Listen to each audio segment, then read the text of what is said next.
Ante el altar de la victoria nacionalista yace el fundador de la Falange, José Antonio. En la bóveda, una corte celestial de mártires nacionalistas. Detrás del altar, la tumba del propio Franco, un nombre que ha entrado a formar parte del vocabulario español como expresión de devota admiración o de profundo desprecio.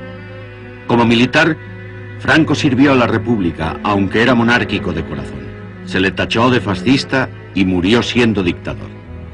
Las contradicciones de Franco son parte de las causas y consecuencias de la guerra civil.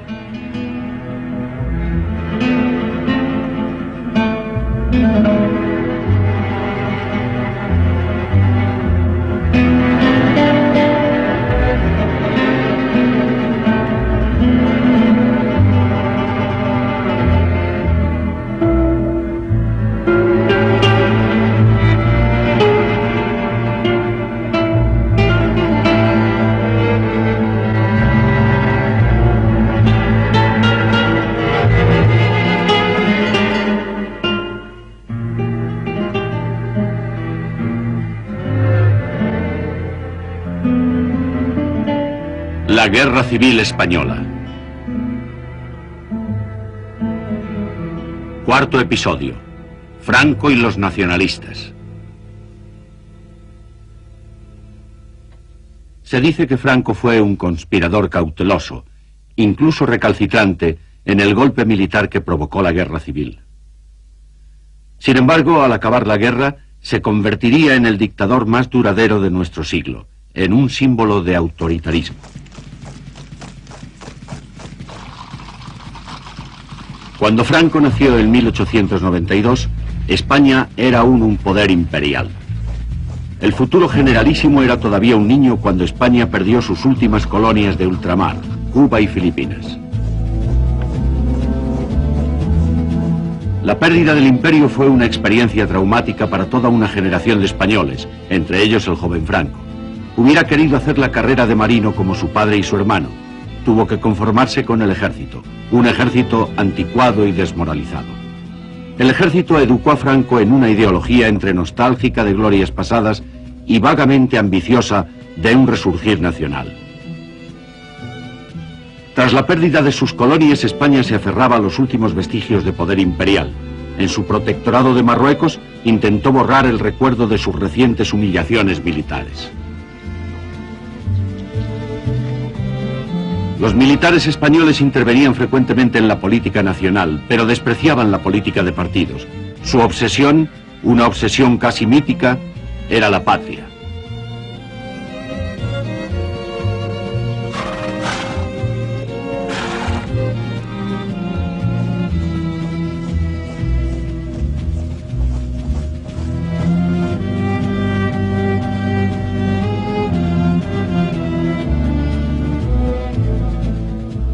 La carrera militar de Franco fue meteórica. Su brillante actuación en las campañas de Marruecos lo convirtió sucesivamente en el capitán, comandante y coronel más joven del ejército. A los 33 años ya era general.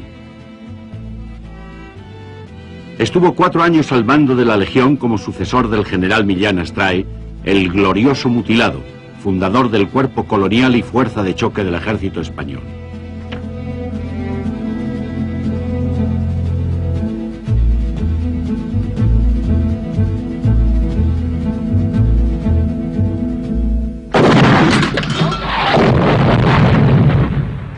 La Legión fue utilizada para reprimir sangrientamente el levantamiento revolucionario de Asturias de 1934. Por primera vez la Legión intervenía en la península. Franco coordinó la ofensiva. Más tarde fue ascendido a jefe de Estado Mayor. Como tal, representó a la República en el funeral de Jorge V de Inglaterra en enero de 1936.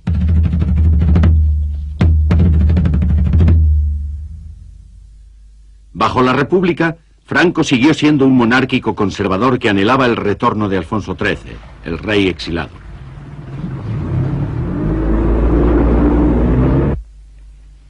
Quizá la faceta menos conocida de Franco es la de guionista de cine, pero a la vez es la más reveladora. Creo que has sido tú el único. No, señor. Yo ya pensaba al casarse y saber... Después de la guerra, Franco escribió bajo seudónimo el guión de Raza, que denota su desprecio por la democracia parlamentaria.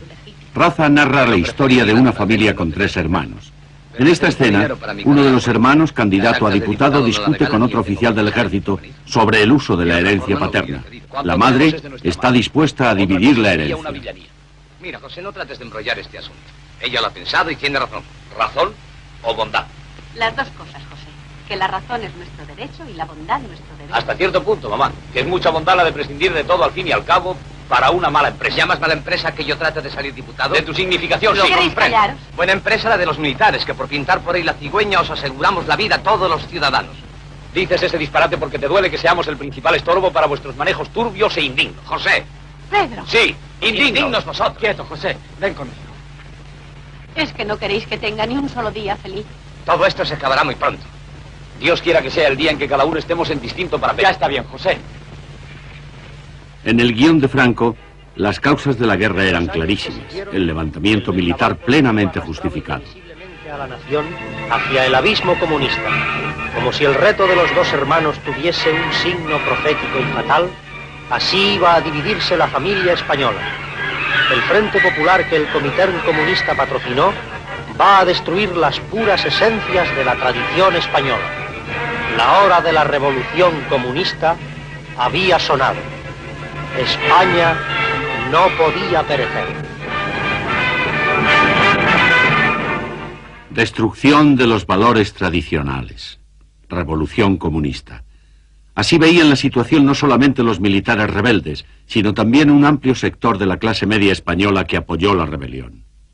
Petra Román de Bondía era estudiante salmantina de familia conservadora. Con el lanzamiento militar íbamos a mejorar en todo porque los ideales nuestros y por lo tanto los que creíamos que iban a defender Franco y su ejército eran Dios, patria, familia y orden.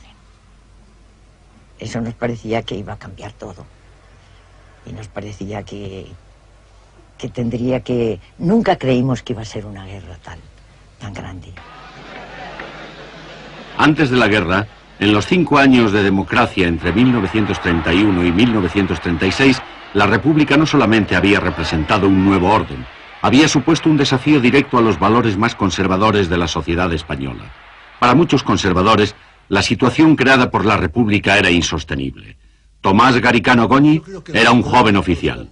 Fundamentalmente negativas, es decir, evitar, mejorar el Estado, evitar el desorden público, evitar las cuestiones laborales en términos que producían graves perjuicios tanto a empresarios como a obreros, evitar y cortar la persecución religiosa.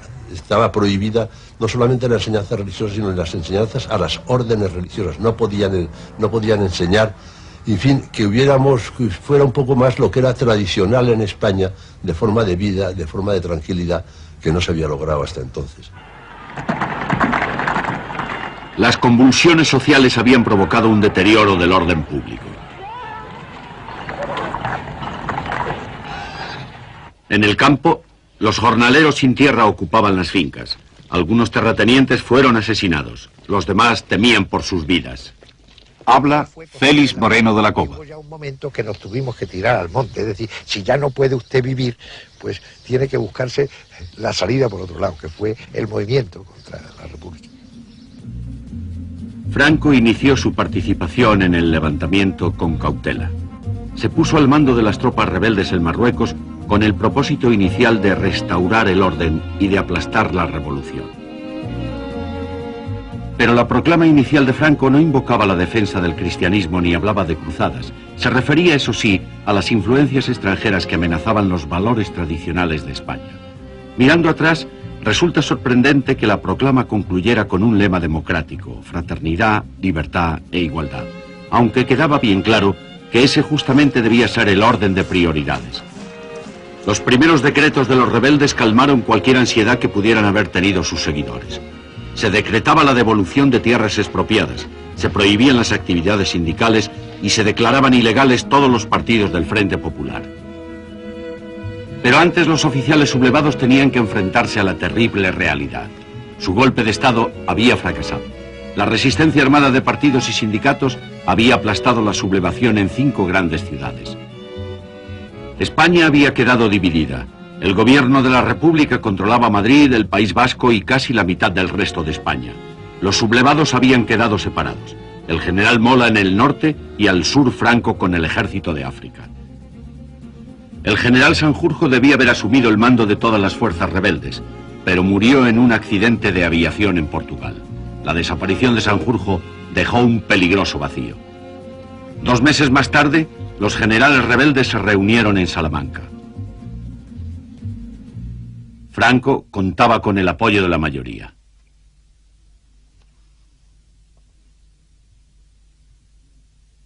Todos los generales menos uno estaban en favor de un mando único. La excepción era Miguel Cabanellas, que ocupaba temporalmente la jefatura de la Junta Militar. Se propuso el nombre de Franco. Nuevamente, todos menos Cabanellas estuvieron de acuerdo. La decisión quedó postergada. Lo que los nacionalistas necesitaban desesperadamente era un líder que contara con el apoyo de todas las facciones levantadas en armas contra la República.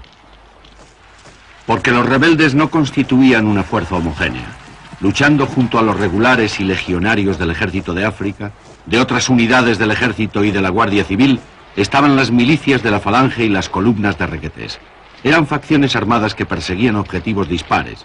Franco era el único general aceptable para todos. Parecía políticamente moderado y tenía un prestigio militar que le aseguraba gran apoyo popular.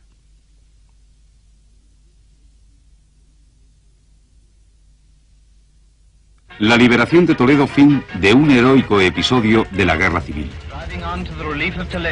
Las tropas de Franco avanzan implacablemente para liberar el Alcázar. Con poderosa artillería vencen la resistencia de las milicias que se retiran hacia Madrid. El general Franco llega para abrazar al coronel Moscardó, el valiente comandante del Alcázar. La liberación del Alcázar incrementó el prestigio de Franco. Sus partidarios ya planeaban la subida al poder de Franco, incluso antes de que fuera nombrado comandante en jefe de las fuerzas nacionalistas. La propuesta que cobraba fuerza entre la jefatura nacionalista era que Franco asumiera además la jefatura del gobierno. Algunos de sus colegas no estaban totalmente decididos. Sin embargo, Francisco Franco se convirtió en el jefe supremo del alzamiento y se otorgó a sí mismo el título de jefe de Estado. El 1 de octubre de 1936, Franco asumió el poder absoluto en la España nacionalista. La reacción personal mía en el momento que se produjo el nombramiento de Franco fue de tranquilidad. Como habían dicho muy bien militares de que había en la zona nacional, un mando único gana una guerra, un mando colegiado pierde una guerra. El nombramiento de Franco, que no había ninguno que pudiera hacerle sombra, fue indiscutible y para todos fue un motivo de gran tranquilidad. Posiblemente los generales que entregaron el poder a Franco no se darían cuenta de que estaban creando una dictadura. En ese momento era sobre todo una necesidad militar.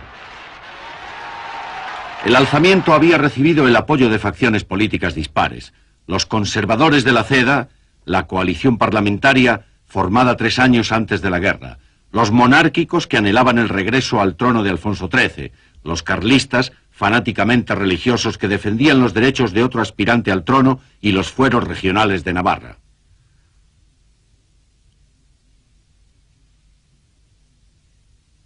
La Falange, versión española del fascismo, luchaba para implantar el nacionalsocialismo en España. La Falange era antimonárquica, pero por encima de todo era anticomunista. El general Mola era uno de los que mejor conocía la complejidad de la situación política en el bando nacionalista. Fue él quien negoció la participación tanto de los carlistas como de los falangistas en el levantamiento. Poco después del nombramiento de Franco, Mola habló con Pedro Sainz Rodríguez, un intelectual monárquico que más tarde entraría a formar parte del gobierno de Franco. Me acuerdo muy bien que había un gran sillón delante de la mesa y el general Mola se sentó en el brazo del sillón poniendo los pies en el asiento. Y me planteó, ¿qué cree usted que va a pasar aquí cuando acabe la guerra? Y yo le dije, habrá un problema político. Dice, me alegro oírle. Y me dijo que si había, cuando se acabase la guerra, había que plantear el hacer el Estado y convocar un parlamento. En los planes de Franco no figuraba un parlamento. Tenía en sus manos todos los poderes del nuevo régimen. En su primer discurso se refirió a sí mismo en 2 ocasiones como jefe de Estado. ¡Viva España! Para mucha gente, la ideología política de Franco seguía siendo un enigma. ¿Creía realmente en una teoría política? A veces pensaban que era un hombre que guardaba un secreto. Yo le llamaba la esfinge sin secreto. Tiene el aire de una esfinge, pero no tiene secreto. Porque no tiene secreto, sobre muchas cosas se callaba porque no opinaba. Franco nunca se las había dado de político. Era intuitivamente de derechas, un defensor instintivo del capitalismo. Utilizando a su hermano Nicolás de secretario, preparó su programa político. Los sindicatos obreros quedaron fuera de la ley. Ayuda para los campesinos, pero la tierra para los terratenientes. Apoyo total a la Iglesia, sobre todo, nada de democracia. Un Estado totalitario armonizará en España el funcionamiento de todas las capacidades y energías del país, en el que dentro de la unidad nacional el trabajo, estimado como el más ineludible de los deberes, será el único exponente de la voluntad popular. Y merced a él podrá manifestarse el auténtico sentir del pueblo español a través de aquellos órganos naturales que, como la familia, el municipio, la asociación y la corporación, harán cristalizar en realidades nuestro ideal supremo. Para alcanzar estos objetivos había que eliminar todo vestigio de oposición. Antes de que Franco asumiera el poder, las columnas nacionalistas aplastaron los intentos de resistencia obrera. Las purgas continuaron bajo el mando de Franco. Franco estaba un día que fui yo a hablar con él, que me llamó para una interview que le habían hecho, y cuando no era yo ministro. Entonces estaba en una mesa tomando chocolate, mojando los panes, bizcochos en el chocolate, y tenía un montón de expedientes a la izquierda y los iba clasificando. Unos los ponía en la mesa, otros en una silla. Y después de que acabamos, salí y le pregunté al ayudante qué eran esos expedientes que tenía el general Franco. Eran las sentencias de muerte. Las que ponía en la silla eran para firmar y las otras para revisar. No es que una cosa de una tranquilidad, pero esa es de la cosa militar. En la zona nacionalista prácticamente no había quien se atreviera a criticar estos métodos. Los seguidores de Franco tenían una causa común, derrotar a la República, pero no se ponían de acuerdo en el tipo de régimen que había de reemplazarla. Primero estaban los falangistas. Antes de la guerra y de su encarcelamiento, el líder falangista José Antonio pronosticaba el resurgir de la España imperial.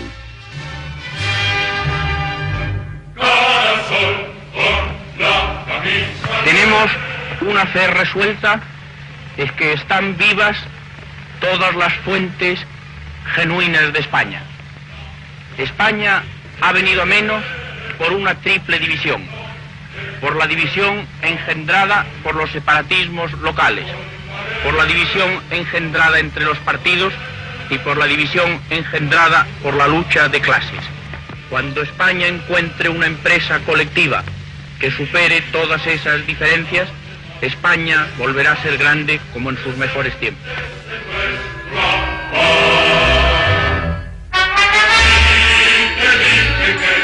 El fascismo español tenía un contenido revolucionario, especialmente para algunos de sus fundadores, como Narciso Perales. La Falange era un movimiento revolucionario que pretendía cambios muy profundos en la sociedad española de entonces, cambios que siguen siendo necesarios ahora. José Antonio preconizaba una síntesis superadora de las opciones contrarias, al mismo tiempo que la defensa de los valores del espíritu y de el entendimiento de la patria como unidad de destino en lo universal, pretendía hacer una revolución social. La reforma agraria entregaría el campo a los campesinos, se realizaría el ideal de que la tierra debe ser para el que la trabaja.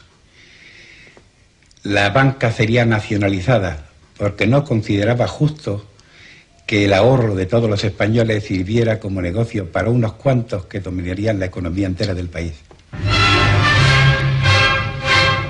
La mayoría de los primeros falangistas eran jóvenes de la alta burguesía y de la aristocracia. El objetivo era convertir a la falange en un movimiento de masas con amplia participación obrera, aunque fuera antimarxista. Raimundo Fernández Cuesta se convertiría más tarde en el secretario general de Falange. Se discutió si nos pondríamos alguna prenda para distinguirnos, y entonces José Antonio dijo sí, la camisa azul, que es el mismo color del overol del proletario. Y en cuanto a la bandera también roja y negra, precisamente porque era la bandera del sindicalismo de la Confederación Nacional del Trabajo española, y para tener una semejanza. Y el empleo de la palabra camarada, que era clásico, propio del comunismo, dijo, porque no sabemos por qué, no podemos reivindicar nosotros y darle otro sentido a la palabra camarada que la que tienen los comunistas. Sin embargo, la Falange nunca llegó a ser un partido de masas ni a contar con el apoyo de las clases trabajadoras. En España no se daban las condiciones que habían impulsado el crecimiento de este tipo de movimientos en Italia y Alemania. En muchos aspectos, España seguía siendo un país decimonónico. Las capas sociales que hubieran podido apoyar un movimiento fascista estaban integradas en otros partidos o simplemente no existían en España. No había una pequeña burguesía traumatizada por la crisis económica o por la derrota en la Primera Guerra Mundial. La clase media se sentía protegida por el ejército de cualquier intento revolucionario y la clase obrera no había sufrido una decepción que pudiera llevarla a buscar nuevas alternativas fuera del marxismo o del anarquismo. La Falange fue un movimiento minoritario hasta febrero de 1936. A partir de entonces, la violenta polarización de la sociedad española llevó a miles de jóvenes conservadores a elegir el movimiento más combativo. Al estallar la guerra, la Falange experimentó un crecimiento aún más espectacular. Unirse a la Falange era una declaración de fe en la causa nacionalista. Para muchos era también una protección ante la persecución de que eran objeto las organizaciones obreras en la zona nacionalista. A la camisa azul la llamaban el salvavidas. Otros nacionalistas, especialmente los más conservadores, veían con desagrado el populismo y la violencia en la Falange. No pude nunca unirme a las falangistas porque no los consideré puros en el sentido cristiano. Entonces yo no los consideraba que eran cristianos, no consideraba que eran cristianos los falangistas. Consideraba que no actuaban como a mí me parecía bien. Y nunca me gustaron. Hubo una fobia contra el falangismo en mi familia. En parte también porque la CEDA y el falangismo estaban encontrados. Y nosotros éramos de la CEDA. Los carlistas eran una fuerza ultraconservadora dentro de la España nacionalista. Al contrario de la Falange, la defensa de la religión era una de las causas fundamentales del carlismo. Habla Jaime del Burgo. El lema tradicional del carlismo. Dios entendido como la religión en su aspecto práctico, pero sin intromisiones de la Iglesia en la gobernación del Estado. Luego, en el aspecto político, nosotros manteníamos la foralidad de las regiones, es decir, para nosotros entendíamos que España era un conjunto de regiones que en un cierto momento se habían unido en un interés común que era la nación española, ¿verdad? Franco vio desde un principio el peligro de fragmentación entre sus seguidores. Su cuñado, Ramón Serrano Súñer, fue el encargado de encontrar una fórmula para unir a todas las facciones nacionalistas. Los objetivos eran evitar las discordias y las pugnas internas que iban a debilitar al Estado naciente y sobre todo desde el punto de vista de Franco y como general en jefe, conductor de una guerra, creo que tenía razón. Sobre todo él lo que buscó fue mantener en orden y disciplinada la retaguardia. Si se abandonaba la retaguardia a la libertad y a los caprichos o a los disparates de los grupos, podían en un momento complicarse las cosas de manera que trascendieran al frente, a los frentes de combate, como ocurrió justamente en la zona republicana. La Falange se había quedado sin líderes. José Antonio había sido ejecutado en una cárcel republicana. Los demás posibles candidatos estaban en la cárcel o muertos. La organización estaba dividida por pugnas políticas y rencillas personales. El 17 de abril de 1937, un ex mecánico, Manuel Hedilla, asumió la jefatura de Falange. Hedilla no tenía la preparación ni la capacidad para ocupar ese cargo. Fue una presa fácil para Franco. 2 días después, Franco decretó la unificación de la Falange y el carlismo en un movimiento nacional bajo su propia dirección. Hedilla desafió la autoridad de Franco y fue condenado a muerte, aunque la sentencia fue posteriormente conmutada a cadena perpetua. La boina roja de los carlistas y la camisa azul de la Falange ya eran un solo uniforme. Franco había asegurado así el triunfo de su conservadurismo autoritario y la unidad de sus seguidores. El que decía apoyar la restauración de la monarquía se había erigido en dictador absoluto. Los verdaderos monárquicos como Eugenio Vegas Latapié estaban indignados. Pues el nuevo Estado que había creado Franco les parecía que no era tal Estado, era exclusivamente una dictadura ejercida exclusivamente por él. Decía don Pedro C. Rodríguez precisamente que la diferencia que había entre decretos y leyes en el régimen de Franco era que los decretos se los sacaba Franco de un bolsillo y las leyes se los sacaba de otro, pero que era toda la voluntad exclusiva del generalísimo.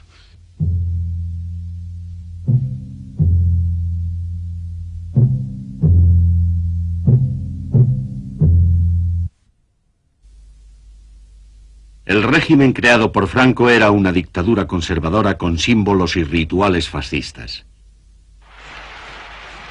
En la Europa de los años 30, en plena recesión económica, el fascismo se podía percibir, y muchos lo veían así, como una alternativa a la lucha de clases. Unir un país tras un objetivo común, aunque sea por la fuerza, puede resultar una doctrina atractiva. Franco, el militar archiconservador, utilizó el fascismo para dar a su dictadura una apariencia moderna. A Franco no le interesaban las nuevas ideologías. Su método, simple pero efectivo, era unir a la derecha bajo los valores tradicionales de la vieja España. No tenía rivales políticos que le pudieran hacer sombra. El único que hubiera podido, José Antonio, murió fusilado en una cárcel republicana. El líder falangista había desaparecido, pero quedaba el símbolo, un símbolo que el nuevo jefe de Estado podía utilizar para sus propios fines. Destacó lo que era inofensivo, digamos lo que era inofensivo para un orden conservador, y calló, silenció, relegó al olvido lo que era peligroso para ese orden. José Antonio había sido enemigo declarado del orden conservador. Ahora su nombre adornaba las fachadas de las catedrales e iglesias de la zona nacionalista. Se había convertido en un mártir más de la España conservadora. Continuó siendo un símbolo, pero sus aspiraciones revolucionarias quedaron sepultadas para siempre.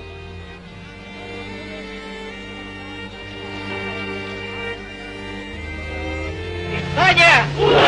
¡España! ¡Dale! ¡España! ¡Vive! ¡José Antonio Primo Rivera! ¡Vive! ¡Arriba España!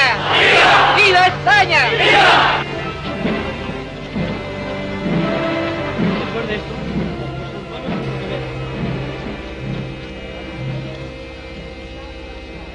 Que cumplió las predicciones de José Antonio, escritas antes de la guerra, donde se decía que la Falange podría asistir y ayudar sin quererlo a la restauración de una mediocridad burguesa conservadora, de la que tenemos, decía él, en España tan amplias muestras, orlada para mayor escarnio con el resorte coreográfico de las camisas azules.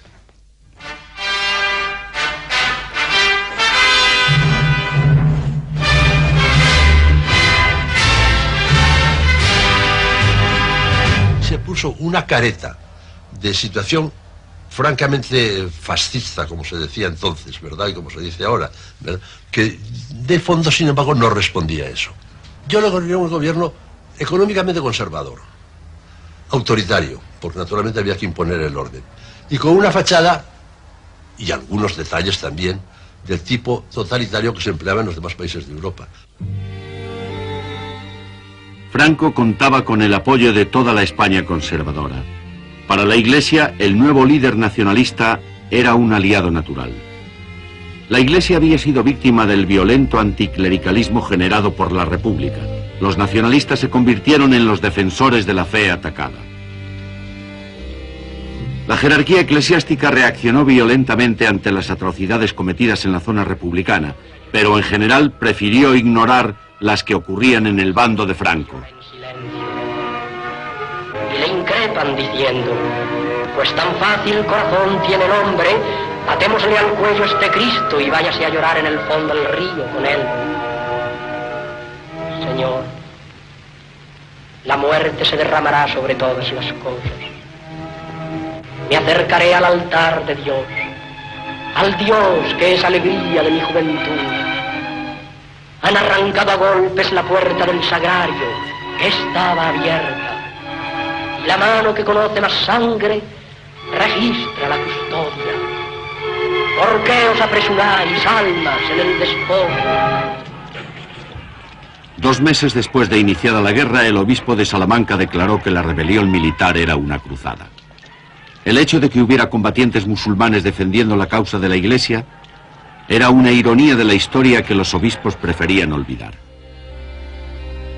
La alianza entre Franco y la Iglesia quedó sellada con una carta de casi todos los obispos españoles a los católicos de todo el mundo. Para estos obispos se trataba de una guerra entre la cruzada espiritual en defensa de la ley y el orden y el materialismo de la Rusia de los soviets.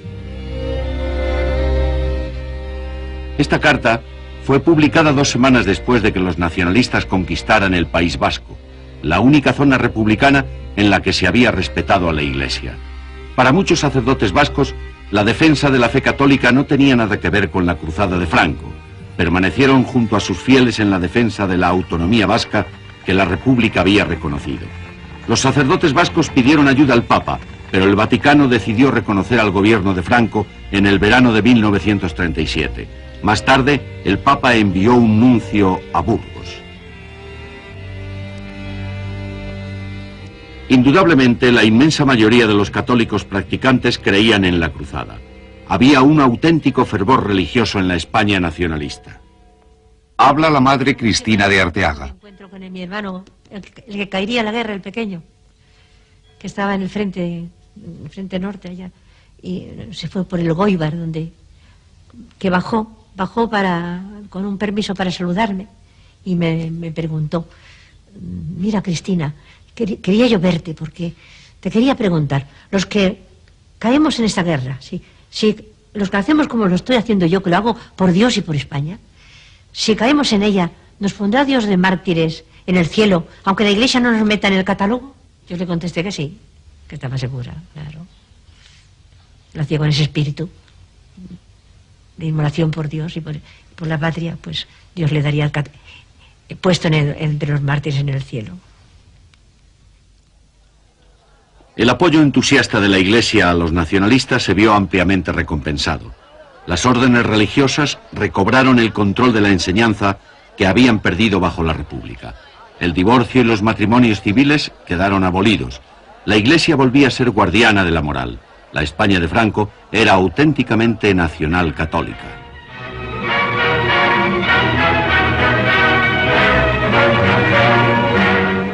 La propaganda nacionalista proclamaba las virtudes del trabajo, la austeridad y el sacrificio.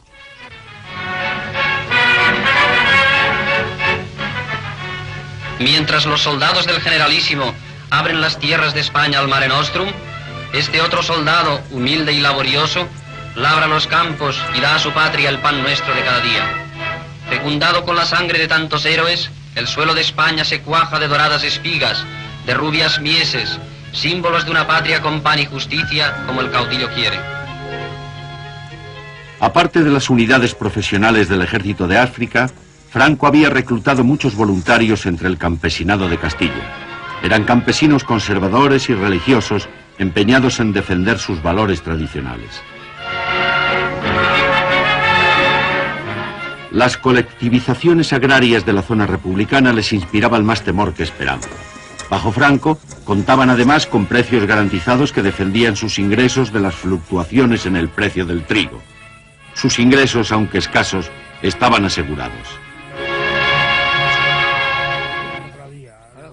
En Castrojeriz, en Castilla la Vieja, la mayoría de los campesinos apoyaron a la derecha durante la guerra, como lo habían hecho durante la República. Hombre, cuando la República, pues eso, pues claro, teníamos que apoyar a la derecha, porque si íbamos con ellos, porque veíamos que no iban bien. Nosotros cuando la República nos perseguían, de otra manera andábamos libres, íbamos a la hora que nos daba la gana a casa y entonces no podíamos salir. Como Florentino y Agapito, miles de campesinos castellanos prefirieron su antigua forma de vida a las conmociones revolucionarias. La Iglesia simbolizaba esa forma de vida, su fe era su dignidad. Yo lo que digo que con la Iglesia había respeto, nos respetábamos unos más que otros, así unos ante otros más. Y no viendo religión no se puede respetar uno a otro como... Eso creo yo, y eso se dice. Porque si no hay Iglesia, no hay curas, nada, entierran uno igual que un perro. Como algunos no quieren que haya esas cosas. Para mí la Iglesia, pues sí, me gustó. Nos juntamos la Falange, iba a ir mi hermano al frente, como era mayor, es el que más trabajaba, porque el difunto de mi padre dice que quería yo que le hacía menos en casa y tuve que marchar por él. Y al fin y al cabo él se marchó a poco tiempo.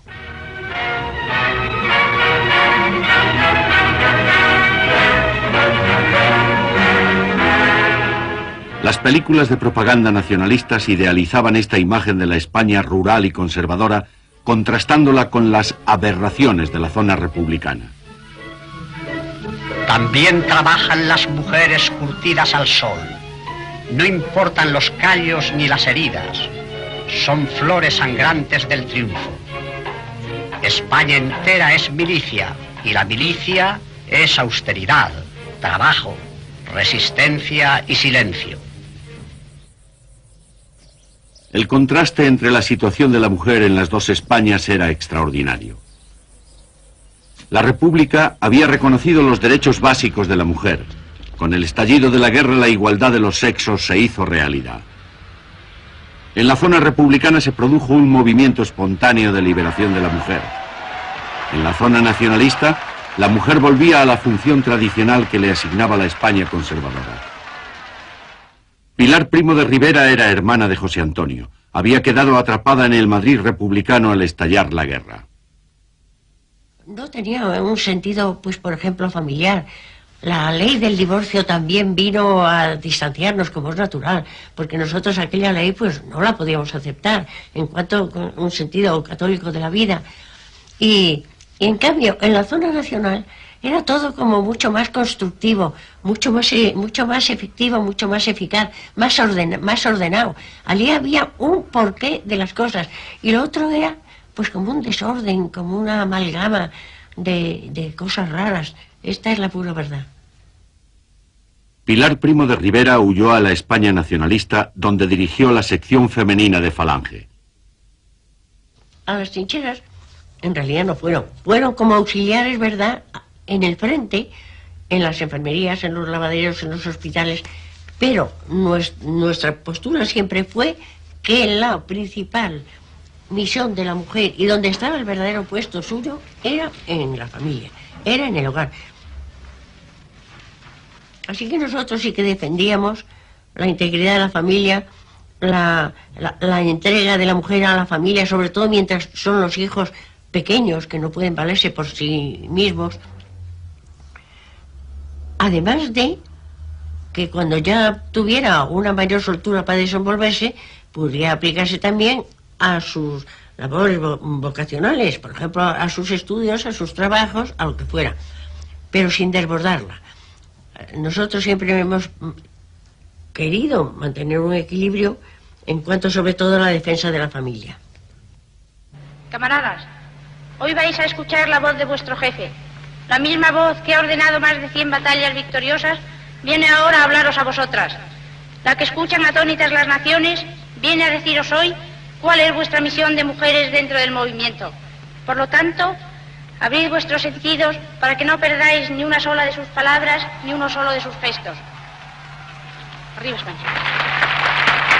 Naturalmente, era un hombre el que había de dirigir los destinos de la mujer en la España nacionalista. En la ciudad de Santander se celebran cursos de cultura física organizados por la sección femenina de Falange Española Tradicionalista y de las Jons. Junto al mar Cantábrico y en donde Castilla se asoma al mar, la escuela de danza practica diario sus ejercicios. La Nueva España cultiva su cuerpo y su espíritu y se prepara para crear una patria mejor. La propaganda nacionalista hacía hincapié en la unidad de la familia. Carmencita Franco dirigía un mensaje a los niños alemanes con un poco de ayuda de papá. ¿Quieres decirle algo a los niños alemanes? ¿Pero qué decido? Lo que quieras. Pido a Dios que todos los niños del mundo no conozcan los sufrimientos y las tristezas que tienen los niños que están aún en poder de los enemigos de mi patria. Yo deseo que todos los niños españoles tengan una casa alegre, con cariño y con juguetes. Y por eso envío un beso a todos los niños del mundo. Las cámaras nacionalistas recogían la labor humanitaria de las organizaciones femeninas en las ciudades conquistadas.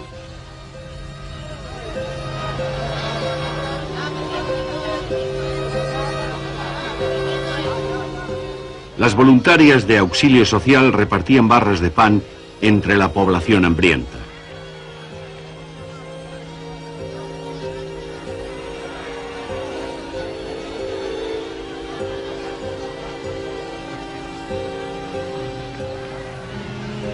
El pan abundaba en la España de Franco, que abarcaba las principales zonas agrícolas. En la España republicana había cada día más hambre, más cansancio y más desmoralización. En cambio, los nacionalistas estaban más unidos que nunca, más convencidos que nunca de que la victoria estaba a su alcance.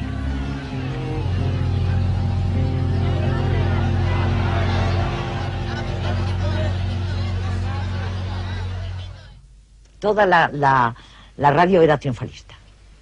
Ganábamos siempre, éramos triunfadores, me estoy considerando en aquellos momentos en que yo me consideraba, como todos, éramos pues los triunfadores, los que ganábamos, los que estaba con nosotros Dios.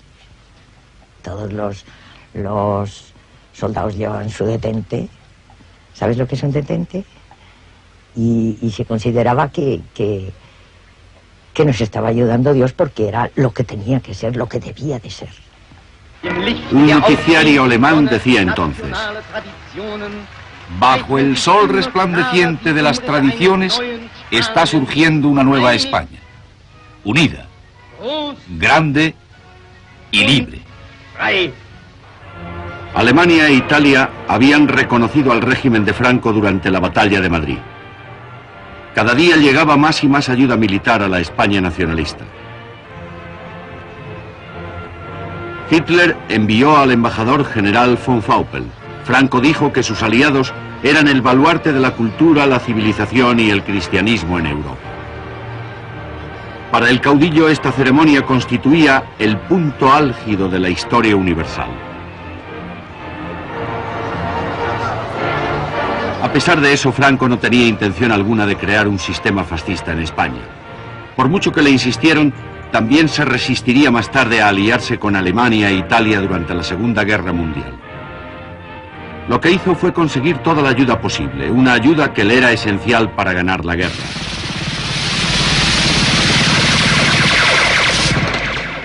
Al acabar la guerra civil, España debía a Alemania el equivalente actual de 120.000 millones de pesetas. Claro que los alemanes no ayudaban a Franco por altruismo.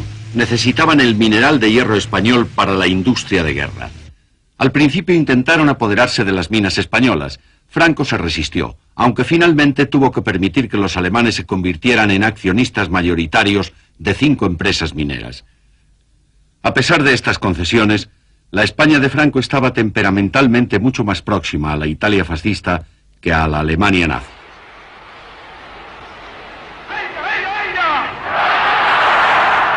Los italianos ejercían presión sobre Franco para que transformara su dictadura conservadora en un régimen de corte más fascista. Franco creó algunas instituciones de tipo fascista, pero la única concesión real a los italianos fue la creación de un código laboral y unos sindicatos que respondían al modelo italiano.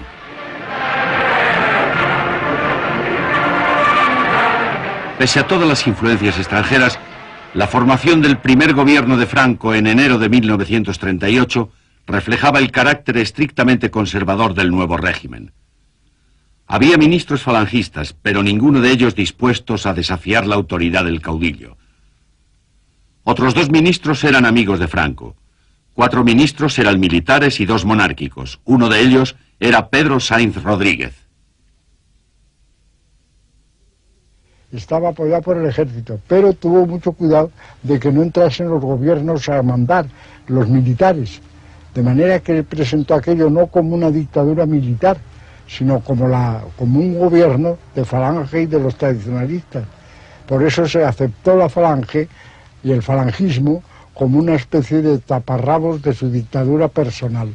Los falangistas estaban dispuestos a hacerlo todo por la consecución de todo su ideario. Los tradicionalistas igualmente. Entonces no eran de fiar para el mismo Franco. Así fueron sustituidos los auténticos por los pseudo-falangistas o pseudo-tradicionalistas con los que contó finalmente, pero de forma progresivamente decreciente, porque de forma progresivamente creciente fue contando con los grupos de la derecha organizada, aunque, repito, sin constituir partido, innominadamente. Hasta el final de su vida fue así. Nos inspiraba absoluta confianza. Bien. Lo que luego había una falange que querían mandar y los quitó, sin más explicaciones. Y quería a su cuñado que quiso tal con la falange, lo quitó. Es decir, le importaba 3 pepinos. Yo tiro por este camino, que es el que me he trazado, y se acabó. Y se acabó. Y eso es lo que hizo.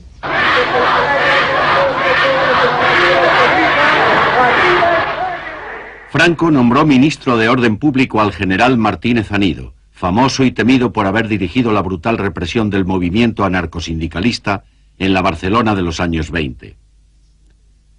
El nombramiento de Martínez Anido era producto de la decisión de Franco de eliminar cualquier tipo de resistencia.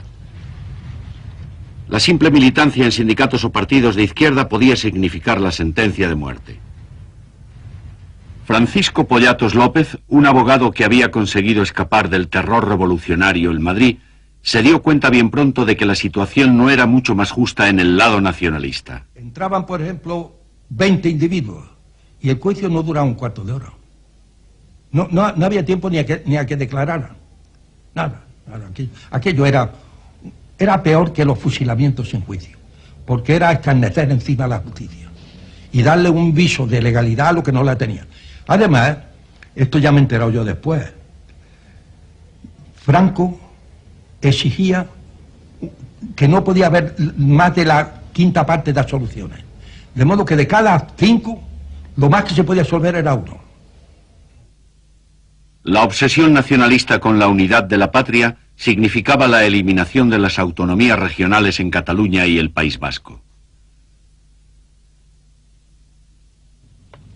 El País Vasco quedaba arrasado y su identidad nacional también debía quedar anulada. Quedaba prohibido hablar vascuence. Hasta los nombres de los pueblos cambiaron. En abril de 1938, con los ejércitos nacionalistas listos para invadir Cataluña, Franco anunció la abolición de la autonomía catalana. El decreto anunciaba que Cataluña tendría el honor de ser gobernada igual que el resto de España. Todos sabían lo que ese honor significaba. La llamada Ley de Responsabilidades Políticas permitía llevar a juicio a cualquiera que hubiera apoyado la República hasta 18 meses antes de la guerra. La ley incluía entre los delitos el haber resistido a Franco durante la guerra. La sentencia frecuentemente era pena de muerte, aunque no siempre significara la ejecución. En la primavera de 1938, Franco ya estaba llevando a miles de presos republicanos a los campos de concentración. Aún quedaba un año de guerra.